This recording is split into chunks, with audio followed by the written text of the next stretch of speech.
Section 6.4, addition and subtraction of radicals. So we're going to refer back to our previous lessons on like terms. So like radicals, there are two radical terms are called like radicals if they have the same index and the same radicand. So for example, 3 radical x plus 7 radical x, they have the same radicand, the values inside match, and the index values, which is square root, which is a 2 and a 2, they also match. So because they do, you can write it as 3 plus 7, in parentheses, radical x on the outside, so that you get the sum of the parts. So when we look at example 1, it says 6 radical 11 minus 2 radical 11. The radicands are the same as well as your index. So we see 6 minus 2 radical 11 on the outside, which becomes 4 radical 11. On B, the radicands are the same. And remember, for these radicals to exist, they have a value of 1 in front of them. So I see 1 plus 1, radical 3. Final answer is going to be 2, radical 3. On example 2, it says negative 2 cube root of AB plus 7 cube root of AB minus 3 cube root of AB.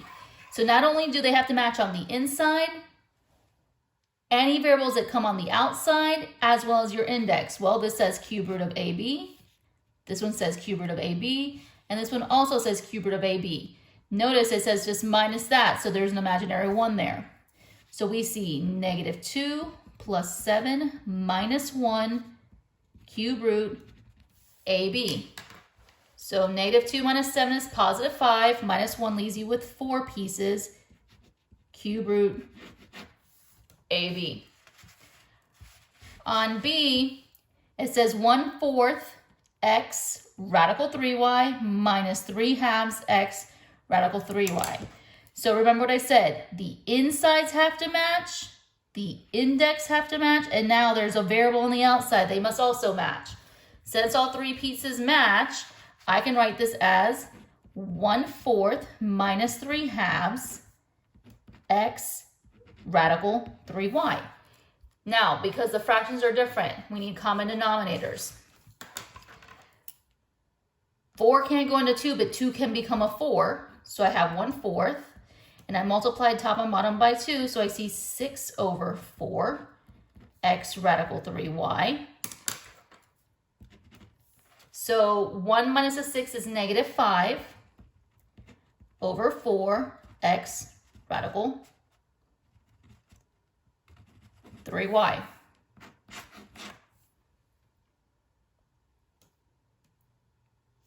Example 3 says simplify the radicals and add or subtract as indicated. So now notice these radicals, they do not have anything that matches. It says 3 radical 8 plus radical 2. You need to first figure out how to match the parts so you can do the sum of the parts. So when we look at radical 8 is the same thing as saying square root of 4 times the square root of 2, and we still have that radical 2 there. Now I see 3 times 2 with a radical 2 because the square root of 4 is 2, plus I'm going to write a 1 for that radical 2 because it's there as an existence. You're going to have to do the multiplication here first. So I see 6 square roots of 2 plus 1 square root of 2. Now I notice the radicands match. So I can write 6 plus 1 with a radical 2. So your final answer is 7 radical 2. When I look at letter B, it says 8 square root of x cubed y squared minus 3y radical x. So you're going to treat each part as individual problems. We're going to work the one on the left and then slide the one on the right down. So we still have the 8. Remember, it's the square root of x cubed, square root of y squared. I am breaking it up into parts. Reason being, I'm dividing by 2. 2 goes into 3, 1 remainder, 1. 2 divided 2 is 1 remainder, 0. You still have this 8. It is sliding down.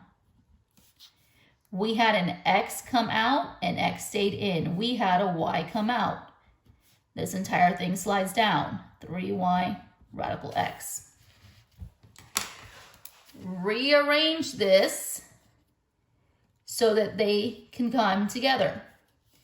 So we see 8xy radical x minus 3y radical x. Now, this one has a situation.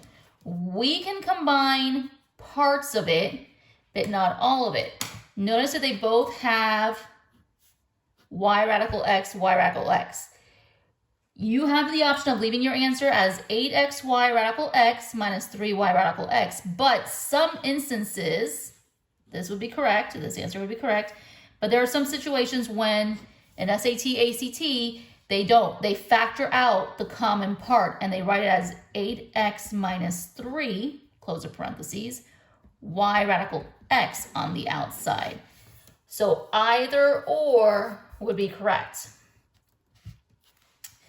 On C, it's got a longer chain. So it says square root of 50x squared y to the fifth minus 13y radical 2x squared y cubed plus xy radical 98y cubed.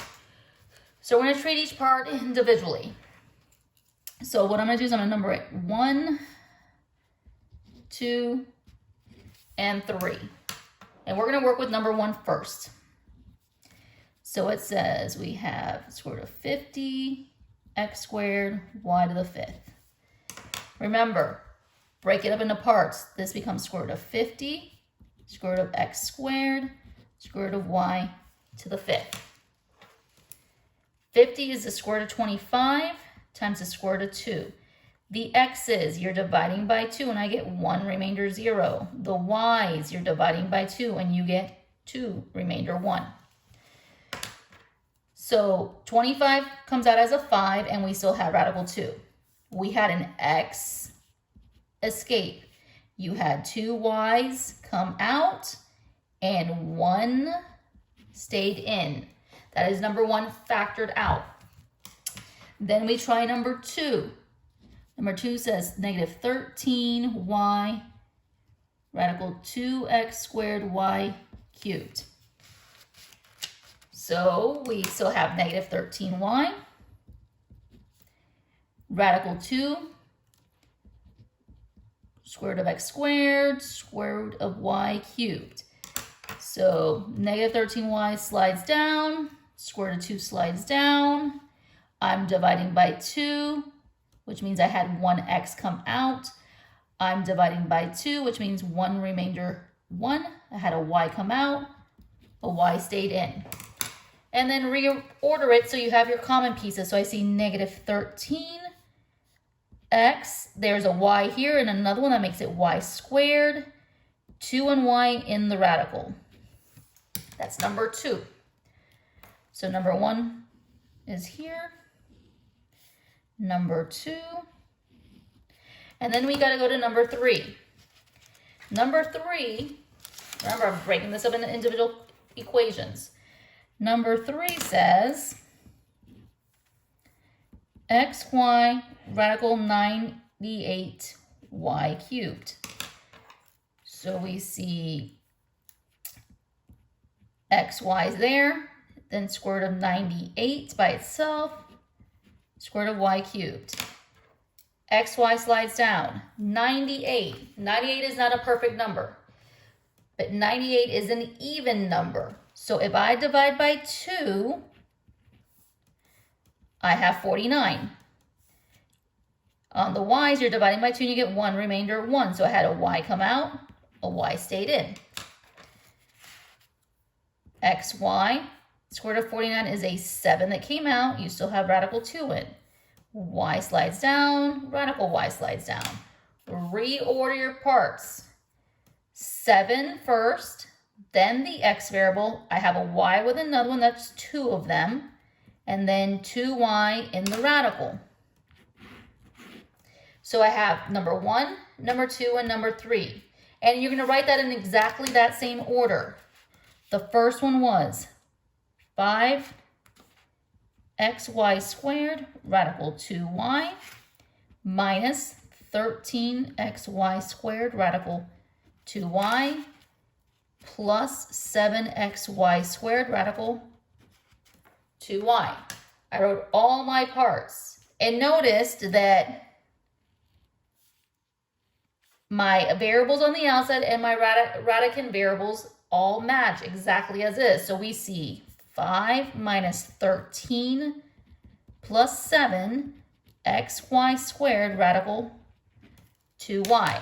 Well, 5 minus 13 is negative 8. Negative 8 plus 7 is negative 1 xy squared radical 2y.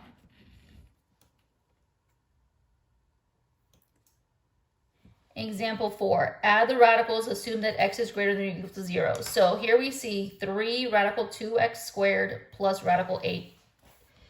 We need to break up each individual part. So the first one slides 3, the radical 2, and I'm isolating the x squared. On the second side, 8, I'm rewriting it as the square root of 4 and the square root of 2. Reason being, 8, you can't take the perfect square root of it. So we find a perfect number and a not perfect number. So we're dividing by 2 and we get 1 remainder 0 for the x's. So I had 3 radical 2 and an x comes out. Square root of 4 is 2 radical 2. Reorder these. So I have it as 3x radical 2 plus 2 radical 2. So here is my solution. But again, SAT, ACT. They may not leave it as a chain. They notice that the radicands are the same, radical 2 and radical 2. So they would rewrite it as 3x plus 2 square root of 2 on the outside.